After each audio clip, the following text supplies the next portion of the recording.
Long ago, in a quiet town called Shiloh, a woman named Hannah prayed with all her heart. She had no children, and her longing weighed on her soul. In her anguish, she made a promise to God. "If you give me a son, I will dedicate him to you for all his life." God answered her prayer. She bore a son and named him Samuel, which means asked of God. From the very beginning, Samuel's life was given to God. He grew up in the temple under the guidance of Eli, the high priest.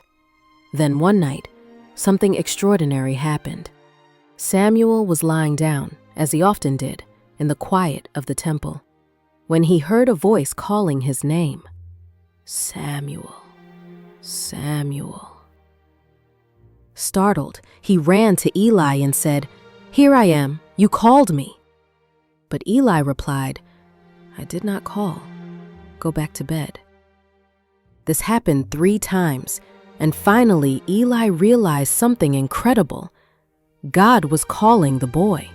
So he instructed Samuel, "Next time you hear the voice, say, 'Speak, Lord, for your servant is listening.'" And that's exactly what Samuel did.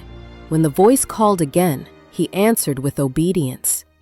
"Speak, Lord, for your servant is listening."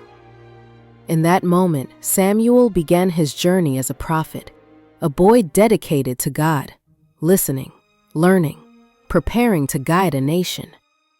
What seems like a simple act, listening and responding, shaped the destiny of Israel.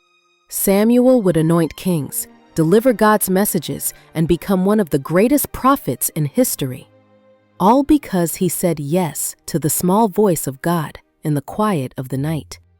Sometimes, the moment that feels small, unnoticed, or quiet is the moment that changes everything.